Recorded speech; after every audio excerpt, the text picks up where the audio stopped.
Tie वाले भेड़ मतलब जितना ज़्यादा कंज्यूम करना है करो। कंज्यूम क्यों करना है? क्योंकि डोपामीन मिल रहा है। डोपामीन क्यों मिल रहा है? क्योंकि नेचर का नियम है, जितना ही ज्ञान होगा उतना ही सर्वाइवल इंश्योर होगा।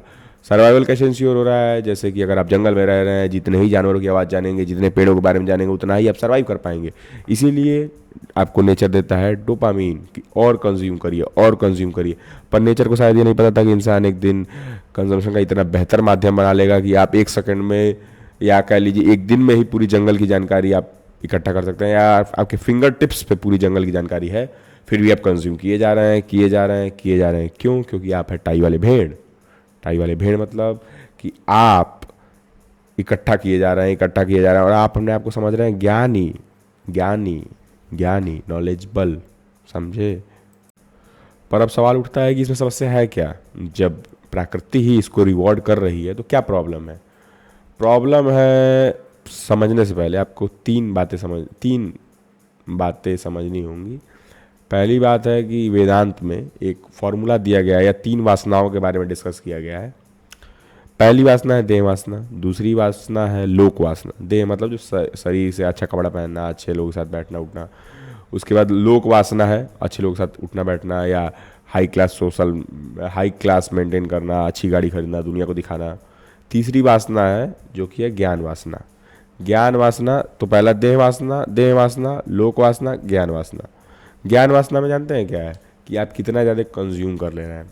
जैसे कि अगर कोई ज्ञानी व्यक्ति जिसको लगता है कि नहीं ज्ञानी होने में क्या बुराई है, तो 100 किताबें पढ़ता है।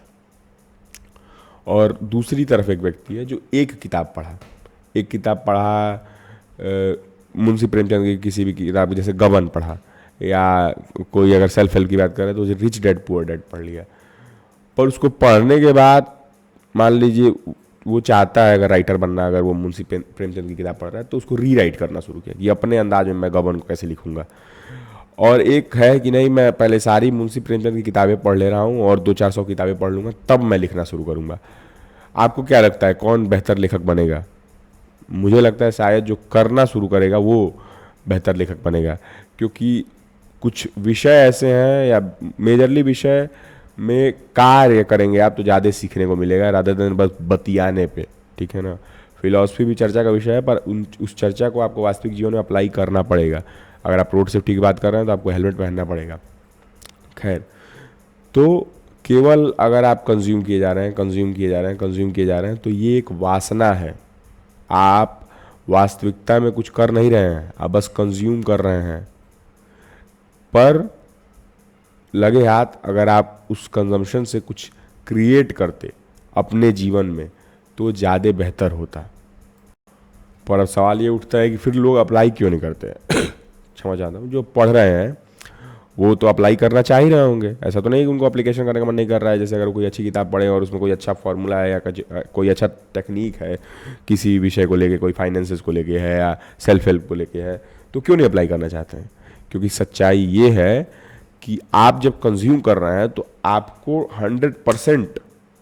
100% गारंटीड डोपामीन मिल रहा है। कोई आप वीडियो देख रहे हैं सेल्फ हेल्प, या कोई आप अच्छे टॉपिक के बारे में सुन रहे हैं, समझ रहे हैं, देख रहे हैं, तो आपको 100% गारंटीड डोपामीन मिल रहा है, क्योंकि आप कंजम्पशन कर रहे हैं।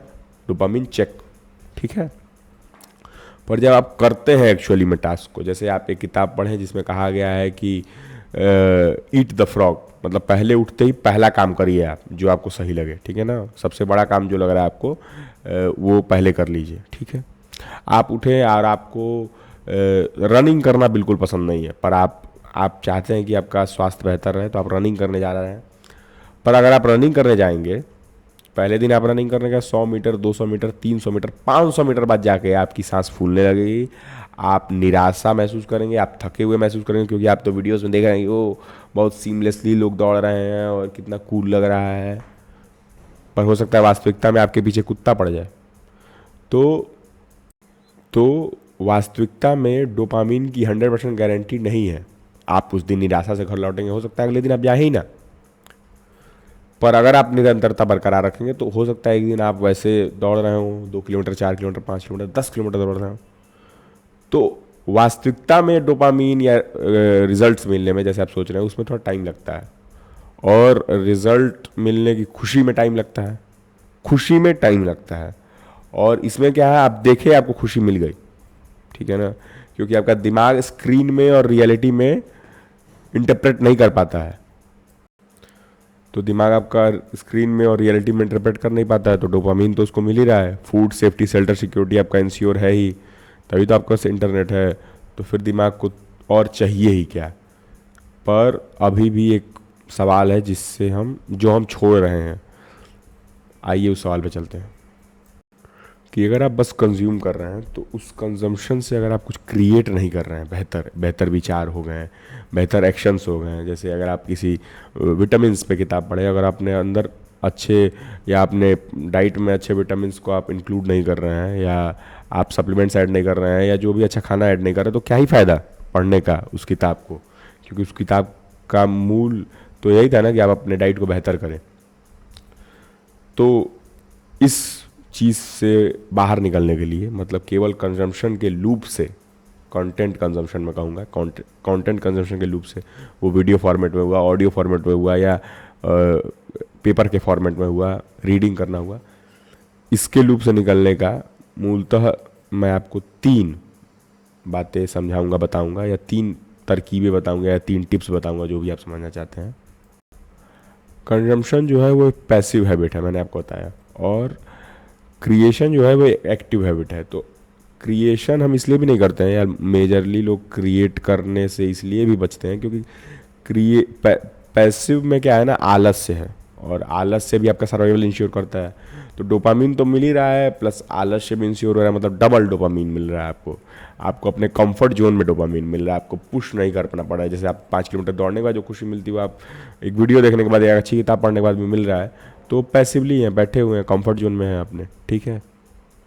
इसके लिए आपको करना पड़ेगा कि आप एक्टिव कंजम्पशन करना शुरू करें। जैसे अगर आप कुछ पढ़ रहे हैं या कुछ सुन रहे हैं, तो आप प्रयास करिए कि 2-3 पन्ने पढ़ने के बाद या 5-6 पन्ने पढ़ने के बाद आप कुछ खुद से लिखें कि जो 5 पन्ने आप पढ़े हैं वो क्या पढ़े हैं आपको क्या लगता है कि उन 5 पन्नों से आप क्या सीख सकते हैं। या एक चैप्टर पढ़ने के बाद ही एटलीस्ट आप लिखें कि आप क्या सीख रहे हैं। या अगर आप कोई वीडियो देख रहे हैं तो उस वीडियो को देखने के बाद एक सवाल पूछिए कि इस वीडियो से मुझे क्या सीखने को मिला, मैं अपने पर्सनल लाइफ में क्या इम्प्लीमेंट कर सकता हूँ। तो आप देखेंगे कि आप जितना कंटेंट कंजम्पशन कर रहे हैं आज के लोग खासकर, उतना वो अपने लाइफ में इम्प्लीमेंट कर ही नहीं सकते, वो संभव ही नहीं है। क्योंकि एक समय पे आप 5-6 चीज़ों पे ही मैक्सिमम काम कर सकते हैं, वो भी अलग अलग डिपार्टमेंट्स ऑफ लाइफ में। तो आप इतना कंजम्पशन जो कर रहे हैं वो वेस्ट है कंजम्पशन। आप कभी फ्यूचर के लिए श्योर कर रहे हैं, उस कोई काम का नहीं है। उससे बेहतर है कि आप 5 ही चीज़ों के लिए कंज्यूम करें जिन पे आप अप्लाई कर सकते हैं। दूसरा, इस तरह का कंजम्पशन करें जिसका आप एप्लीकेशन कर सकते हैं। जैसे अगर आप मान लीजिए डेली अपने प्रोटीन रिक्वायरमेंट फुलफिल करने के लिए आप सोयाबीन खा रहे हैं, तो आपको लग रहा है कि नहीं यार मैं इस रेसिपी से बोर हो चुका हूँ, तो उनको नई रेसिपी ढूंढता हूँ। या आपको इडली पसंद है तो नई तरह की इडली देखता हूँ, आज नई तरह की इडली बनाऊँगा। या किसी भी विषय में अगर आप किसी किताब को फंस रहे हैं समझने में, तो उस किताब का एक लेक्चर डाउनलोड कर लीजिए कि इस किताब क्या है, दूसरे के दृष्टिकोण क्या है इस किताब पे, वो किस तरीके से इस किताब को समझ रहे हैं, ये किताब क्या कहना चाह रही है, तो शायद आप उस किताब को बेहतर समझ पाएंगे। तो आप उन चीज़ों का कंजम्पशन शुरू करिए, उन चीज़ों का कंजम्पशन शुरू करिए जिन चीज़ों के कंजम्पशन से आपको एक्चुअली में एप्लीकेशन आप कर सकते हैं अपने रियल लाइफ में, आपको ज़रूरत है उन चीज़ों की, ठीक है। तो पहला आपने समझ लिया कि आपको एक्टिव कंजम्पशन करना है, दूसरा आपने समझ लिया कि आपको ज़रूरत का कंजम्पशन करना है, और तीसरा मैं जो पॉइंट देने जा रहा हूँ वो है वेदांत से लिया गया फॉर्मूला है कि श्रवण मनन निध्यासन। जैसे आपने कुछ सुना, इस बात को आपने सुना, इसके बाद आप मनन करिए कि ये व्यक्ति क्या कह रहा था, क्यों कह रहा था, क्या ये सही कह रहा था, क्या ये गलत कह रहा था, क्या दृष्टिकोण है कंजम्पशन का, क्या कंजम्पशन अच्छा भी तो हो सकता है। मतलब अलग अलग तरह से सवाल से उस एक विषय को देखिए, अलग अलग सवालों से, जो सवाल शायद बहुत जिनके जवाब बहुत आसान भी हो या बहुत जटिल भी हो, उन सवालों को आप सोचिए उस विषय पे। उसके बाद उसको अप्लाई करिए, कैसे इसको अप्लाई किया जा सकता है। छोटे छोटे कदम, बिल्कुल छोटे छोटे कदम किए। मैं बस देखूंगा कि मैं कितना देर यूट्यूब देख रहा हूँ या कितनी देर किताबें पढ़ रहा हूँ, मैं देखूंगा मैं कितना कंजम्पशन कर रहा हूँ, कितना क्रिएशन कर रहा हूँ अपने लाइफ में। बस ट्रैक करना से शुरू करना स्वभाव में, कि आप ट्रैक, पहले तो आप अवेयर होंगे कि आप कुछ कर रहे हैं जो सही है या नहीं है, उसके बाद आप उसको ट्रैक करेंगे, फिर प्लान करेंगे, फिर एग्जीक्यूट करेंगे, ठीक है ना। और स्पेसिफिक थोड़ा प्लानिंग करिए कि मैं यूट्यूब बस 7 से 8 बजे ही देखूंगा, और मुझे उसके बीच में देखने का मन किया तो मैं प्रयास करूंगा कि जो भी मुझे मन में आ रहा है मैं उसको लिखूं। मतलब कुछ भी आप स्पेसिफिकली थोड़ा प्लान करेंगे जो भी आपको करना है या जो भी आप सोच रहे हैं। अगर आप यहाँ तक मुझे सुन रहे हैं तो thank you for listening me. और आप काबिल तारीफ़ हैं कि बिना एडिटेड वीडियो आप यहाँ तक देख रहे होंगे, जैसे मुझे तो नहीं विश्वास है कोई लोग यहाँ तक देख रहे होंगे। ठीक है, thank you for listening me, signing off from my side.